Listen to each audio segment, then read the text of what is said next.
las cucarachas se barren y van para adentro. Entonces vamos a eso. Y vamos a tener el poder de Dios para poder hacer una familia de paz, de amor, de vida cristiana, de iglesia. La iglesia no es un lugar donde nos congreguemos, la primera iglesia es la casa. Entonces, vivir en esa presencia de ese Dios. Pero es un trabajo que nos corresponde. Perdónenme, hermanos sacerdotes, pero nos toca jalonear. Y ustedes que están en este momento, que Dios nos ha dado la gracia de estar acá, pues hombre, comiencen con sus propias vidas y en sus familias, y vámonos convirtiendo en ese fermento. Cuando uno lee Hechos de los Apóstoles, no había la cantidad de iglesias, pero las comunidades donde ellos se reunían y se iban los apóstoles, seguían ellos congregados y llevando el mensaje de ese Cristo. ¿Por qué no lo podemos hacer nosotros? ¿Eran más valientes ellos que nosotros? Sí, pero es porque le abrieron el corazón a Dios, nosotros no abierto, le hay el valor. Es Él el que cambia, es Él el que hace. Entonces, si vamos a trabajar por el reino de Dios, ténganlo por seguro, que nos da todo lo material. Buscad primeramente el reino de Dios, su verdad y su justicia. Buscamos la añadidura y no las tenemos, y tampoco buscamos el reino de Dios que establecemos en nuestra propia vida. Y hay en el gran contrario de esto. Es una necesidad tremenda y hay que volver a Él. Yo soy muy reiterativo en eso, es la conciencia que tenemos. La gente tiene que llegar a los pies de Cristo, no por lo que yo le diga, sino porque si cree en conciencia, como les decía, cuando agotamos recursos y nadie nos abre la puerta, pues, Señor, bendita sea la desgracia y la tragedia muchas veces, porque lo único que nos toca, como somos tan cabeceduras, es lo que nos ablanda. Padre, la intercesión en la iglesia de nosotros es algo muy importante. Para nosotros la intercesión que puede hacer la oración de nosotros como fieles para los muertos o para las personas que tienen un problema es muy importante. Lógico. Para ustedes es exactamente igual. Cuando usted decía ahora que Jesús nos dice que los dos o más se reúnan, ahí está Él, y que todo lo que pidamos,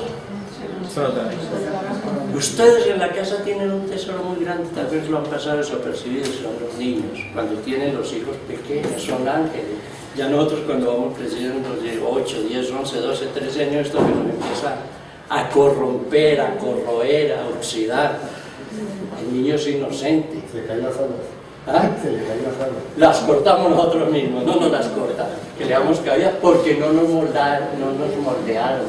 Y ahí el secreto, por eso les decía ahora de la comunión desde niños. Desde niños siempre está alimentándose, desde que está en el vientre de la madre. Entonces la comunión eso fortifica.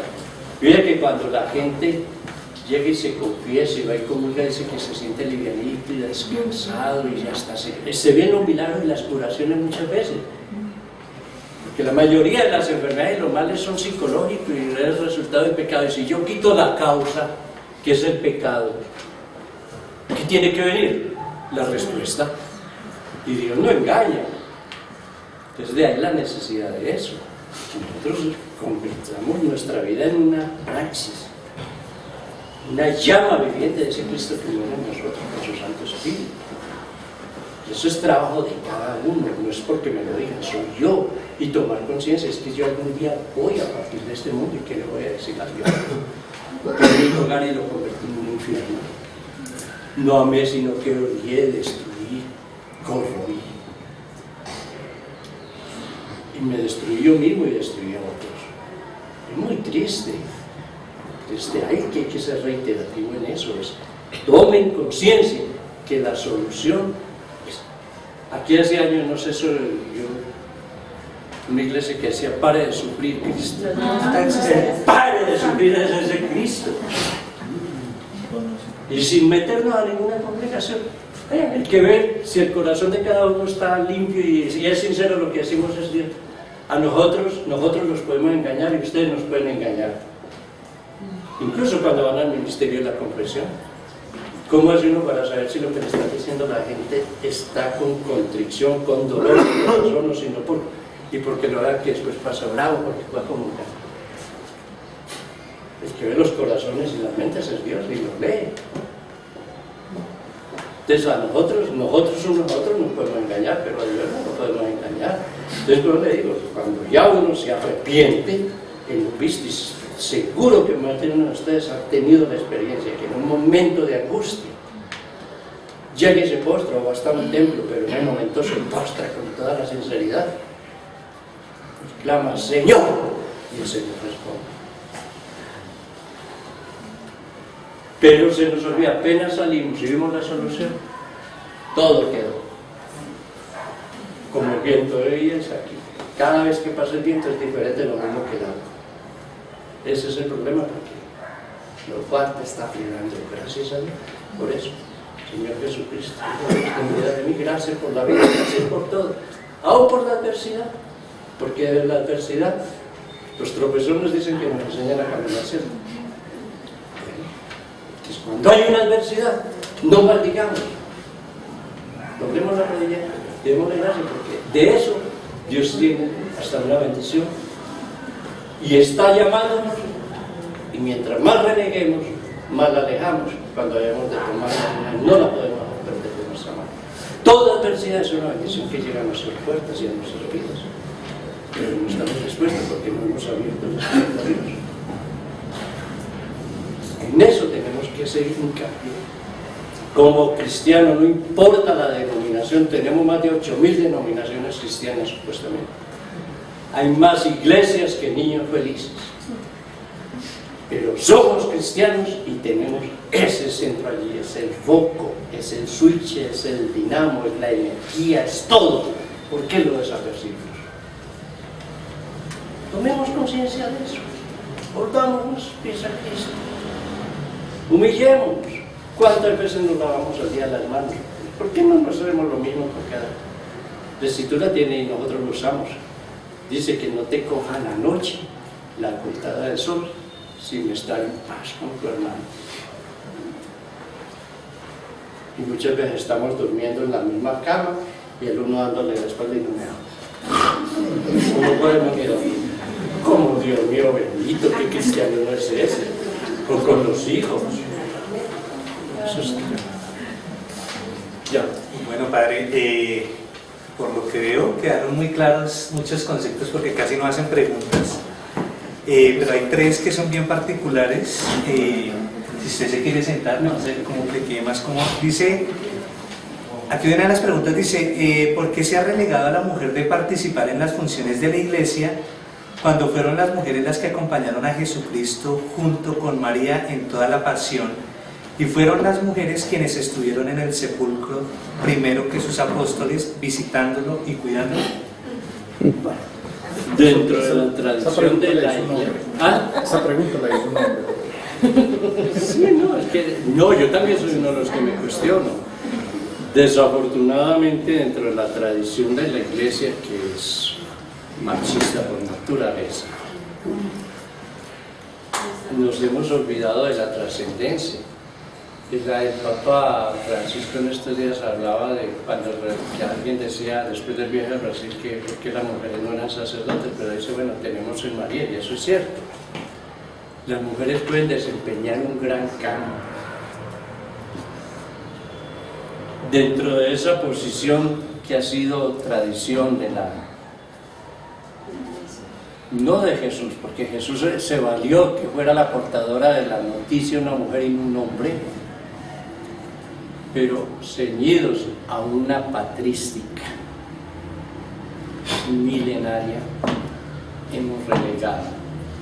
Yo, personalmente, siempre he dicho, tomando la carta del apóstol Pablo, que con el Cristo ahora ni si es griego, ni es judío, ni es extranjero, ni nada, ni hombre ni mujer, porque somos todos uno en Cristo. Pero estamos insertos todos en la vida de la gracia por el bautismo y la redención. Esa ha sido una política de la Iglesia. Las ha llamado a la vida religiosa, a la vida consagrada, les ha dado mucho campo de apertura, Y las grandes obras sociales de las iglesias en todas las denominaciones casi siempre son las mujeres, o sea, hay una participación. Y yo creo que eso se pudiera mirar por la parte de los hechos cuando los de habla griega se quejaron a los apóstoles que no había atención hacia las personas necesitadas, y es cuando se establece el orden de la diaconía, que diaconía es servicio. Y en la diaconía el servicio es tanto de hombres como de mujeres como de hombres. Entonces yo creo que la iglesia en este momento ha dado ese valor en eso, y no se deben de sentir menoscabadas, porque vuelvo y les repito, el hecho de que nosotros tengamos una sotana o un ornamento no nos hace ser más que ustedes. Nosotros precisamente somos ministros, somos servidores, no que ustedes nos sirvan, sino nosotros tenemos que servir, y es servir que llevando ese reino de Dios, ese mensaje de salvación, para que llegue a todos, sin excepción, y cada uno, como les decía ahora, que la iglesia latina son muy reiterativos, que por el sacerdocio, por el bautismo somos sacerdotes, profetas y reyes. Eso nos basta. No es desde qué condición puedo servir, sino de donde estoy y que en lo que soy tengo que servir, como mujer o como hombre, como profesional o como persona que no tiene una profesión pero tiene un oficio. Todo oficio es de servicio, y allí se puede convertir en la oración abierta. Entonces, esa es una posición que ha tomado la iglesia milenariamente y viene con una tradición desde el Antiguo Testamento, pero aún así siempre las mujeres tuvieron en el Antiguo Testamento una dimensión importantísima en la vida de la confesión de fe en la época de la era mosaica, y después en la era de Jesús también. Entonces no se sientan desplazadas, pues es algo que con la evolución de los tiempos no sabemos qué puede esperar, pero esa es la posición que hay. Otra pregunta dice, ¿qué posición ocupa la Santísima Virgen María en la Iglesia Ortodoxa? Después de la Trinidad, la primera. Está por encima de los profetas, de los apóstoles, de todos. Nosotros, toda oración siempre conmemorando a nuestra Santísima, Purísima, Benditísima y Gloriosa Teotocos, y siempre Virgen María. Siempre terminamos con ella. O sea, está la Trinidad y María. Padre, ¿puede explicarle lo del Teotocos para los que no saben? La Teotocos es la que dio a luz, o la Madre de Dios. Teotocos, la que concibió, dio a luz. ¿Y quién dio a luz? Al Hijo de Dios, la que dio a luz. Fue el primer sagrario. El primer sagrario y el primer altar. Padre, otra pregunta dice, para la Iglesia Ortodoxa, ¿qué papel tienen los ángeles y los santos? Demasiado. Toda esa tradición de Correo les decía, no nos separa sino cuestiones políticas y de concepciones de teorías. Pero tenemos la esencia sobre esa discusión de los 7 primeros concilios, que fue lo que se definió todo lo que es los dogmas en el cristianismo. Siempre presidía, la mayoría de los 7 concilios lo presidía Roma, entonces no hay ninguna, no, es la misma, pero les decía, hasta en 1054 los santos, como era una sola iglesia, ahora, de todas maneras siempre los respetamos. No, de los santos que hubo en la primera época hasta el 1054, las fiestas las tenemos, nosotros tenemos a San Montisóstomo, San Basilio, todos los grandes santos y los grandes patriarcas. Padre, ¿qué concepto le merece el Papa Francisco? Pues como obispo de Roma está haciendo un buen trabajo, y está, ojalá para todos nos sirve que volvamos hacia la fuente del cristianismo, que es los hechos de los apóstoles, una iglesia sin complicaciones, sin boatos, sin arandelas. Yo soy enemigo de esos boatos. La jerarquía no se hace por poder y por dinero y por poder. La jerarquía es de servicio. Si Dios, es que tenemos, ahí es donde hemos olvidado. ¿Jesús es Dios, sí o no? Sí. ¿Y a qué vino? Y ninguno de nosotros podemos ser más que él. Entonces no nos demos ínfulas. Eso hace parte de la soberbia, que es el trabajo que el enemigo y el poder, desgraciadamente, es arma de doble filo, y muchas veces cuando tiene el poder nos vamos ensoberbeciendo y nos vamos desligando, olvidándonos de que alguna vez estábamos abajo, porque casi todo el que llega al poder siempre ha estado de abajo hacia arriba, entonces se le olvida. Es una cuestión que es muy delicada, pero se me hace que la posición es extraordinaria para todos, para nosotros, porque mi iglesia sí que es jerárquica, mi iglesia es más jerárquica que la de ustedes, más jerárquica. Padre, una pregunta. Usted decía hace un rato que ustedes aprueban los 7 primeros concilios, o sea que ustedes aprueban el de Nicea, Constantinopla, Éfeso, Calcedonia, Constantinopla, otra vez Nicea y otra vez Constantinopla. O sea que ustedes condenan, igual que nosotros, el arrianismo, condenan el nestorianismo, condenan el monofisismo, listo. Y el monotelismo también. El monofisismo no lo condenamos, se le rechaza y se le dice que hay una falencia para dentro de lo que es la verdadera confesión cristiana. Listo.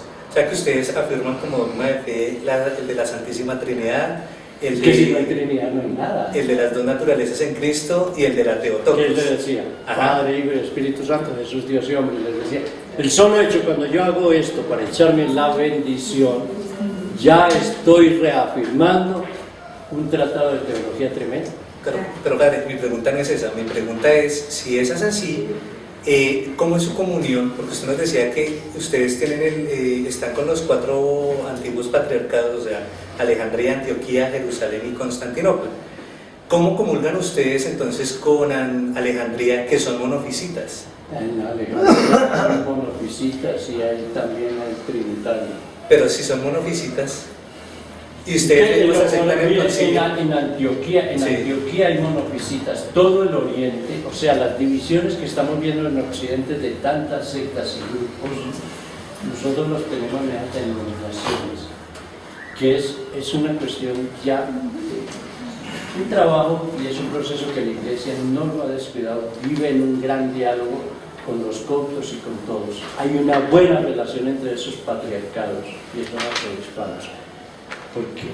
Pero es la concepción, unos dicen, es que Jesús fue solamente Dios, otros dicen que fue hombre, en fin, viven en eso, en el monofisismo, pero eso no nos da pie porque de todas maneras están aceptando la encarnación de Cristo, de su muerte, de su resurrección, de que asciende y después el Padre envía el Espíritu Santo.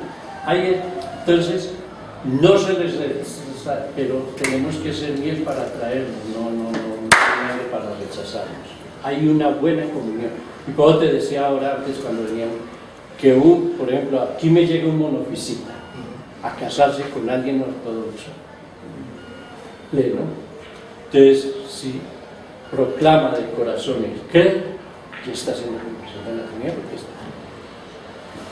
Otra pregunta, padre. Usted decía que no tienen inconveniente con aceptar al obispo de Roma como el primero de los obispos, eso en latín es el primus inter pares, ¿no? Que actualmente lo tiene en la Iglesia Ortodoxa, es el patriarca ecuménico de Constantinopla, y en la Iglesia Anglicana el arzobispo de Canterbury.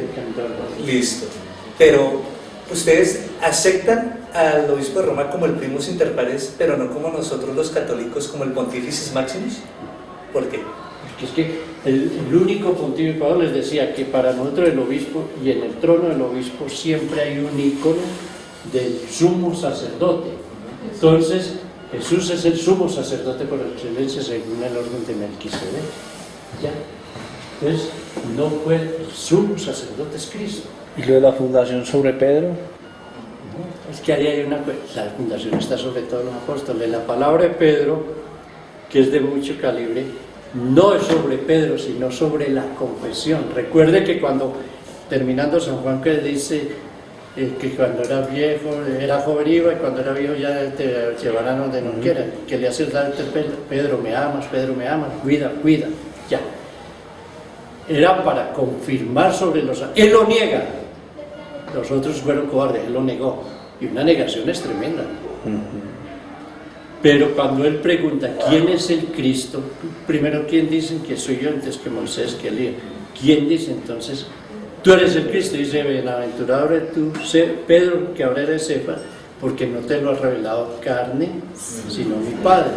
Y sobre la confesión, porque es que nos salvamos es por Cristo. Sí, pero sería innecesario entonces cambiarle el nombre a Pedro, porque no lo sigo llamando simplemente Porque Simón. es que mira, Simón el en creyente. San Juan y en San Pablo tenemos algo que es una cuestión que es muy de que los protestantes hacen hincapié en eso, y en el fondo tienen razón, porque uno no puede taparlas, así nos duela, que dice que el que cree, confiese que Cristo es el Señor, que murió y que el poder del Padre y su Santo Espíritu lo resucitó, lo crea, lo confiese y lo viva, será salvo. No nos está diciendo ya porque es que cuando das la comunión, ¿de quién estás diciendo? ¿Cuerpo y sangre de quién? Cristo. Entonces, la piedra angular que desecharon al arquitecto fue Cristo. Todos lo mataron. Es Cristo, no es Pedro. Y la iglesia no la funda Pedro, la funda Cristo. Exacto, sobre Pedro. Sobre Pedro no. Como porque cabeza, entonces, como una cabeza jerárquica, alguien tenía que quedar reemplazando la sobre autoridad. la confesión de Pedro se funda la iglesia. Pero porque entonces tendría una contradicción grande. O sea, entonces tendría que ser sobre la en confesión de mira, Simón. todos estaban escondidos, todos en el cenáculo, ¿cierto?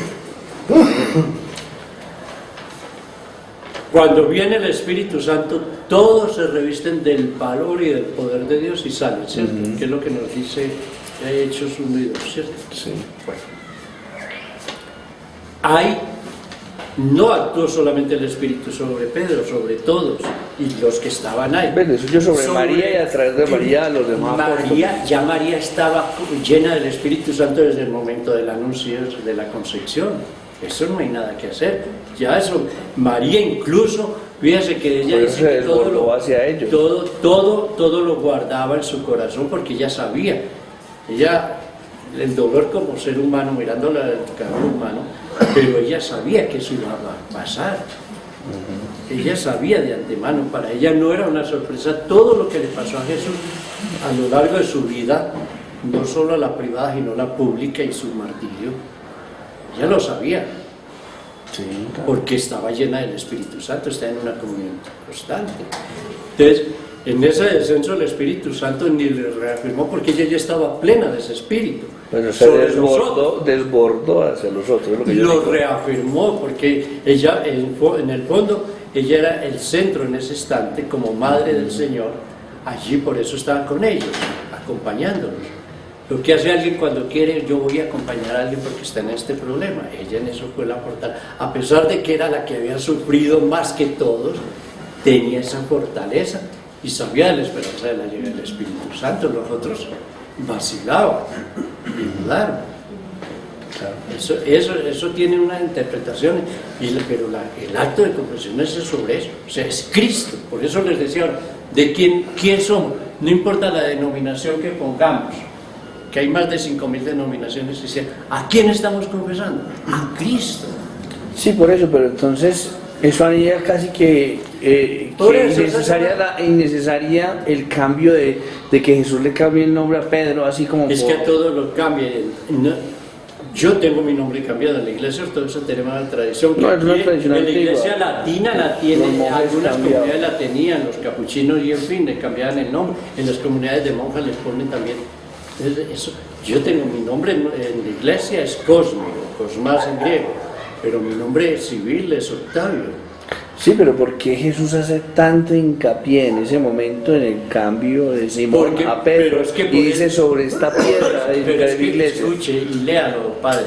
Por eso le dice, bienaventurado eres tú, Simón, ahora Pedro, porque no te lo ha revelado la carne, sino el Espíritu. Sí. O sea, es la manifestación, porque todos, y alguien tenía que, pues Pedro pudo haber sido cualquier otro en ese momento inspirado. Ahora, sobre él se fundamenta algo, que fue el que lo negó, otro lo traicionó, uno dudó, si no meto el dedo, Otro también vaciló, que es Felipe, muy extraño, al Padre y nos basta, pero ¿cómo es que estando yo aquí, no, el que me ha visto al Padre, ¿cierto?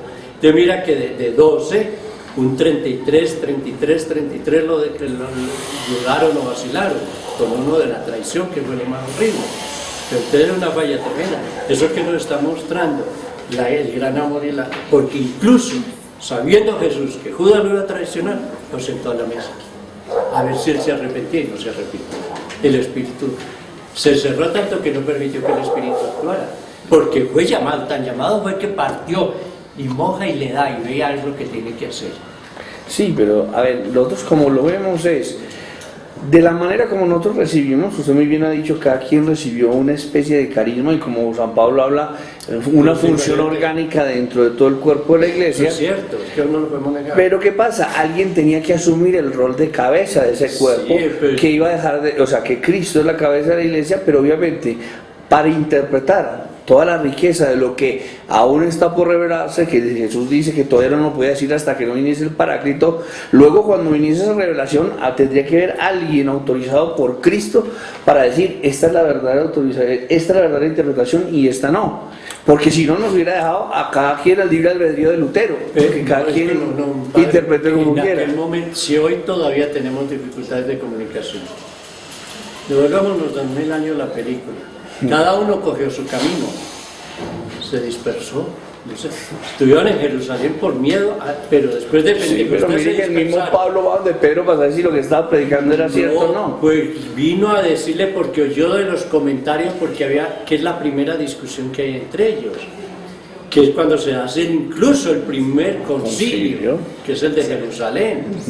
¿Por qué? Porque estaban por ese aferramiento a la letra, mano, al espíritu, sobre la circuncisión. Pero a mí me parece muy significativo que San Pablo busque esa cabeza o a los que él llama, él mismo los llama pues, los más importantes de los apóstoles. Estaba el hermano del Señor, Santiago y todo. Por eso te estoy diciendo, van allá para...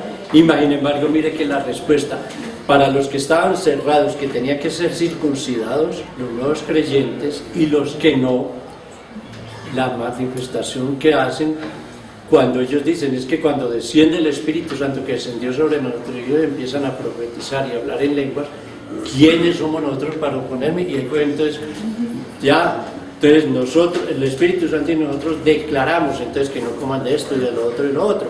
Pero era porque había una disensión tremenda como la seguimos teniendo hoy en día. No, sí, pero ahí también, mire qué bonito que el mismo Dios le muestra a San Pedro, otra vez de nuevo por esa visión de los animales impuros, que sería que todo ese asunto para poderlo dirimir. Pero porque hay la pelea entre Pedro y Pablo, porque Pedro cuando estaba con los gentiles actuaba como gentil y cuando estaba con los judíos como hebreo. Entonces es cuando Pablo le hace una reprensión, siendo el menor que él, le hace una reprensión, porque se da una cuestión de hipocresía, hablando en términos hoy. No, es que, a ver, no se niega la humanidad de la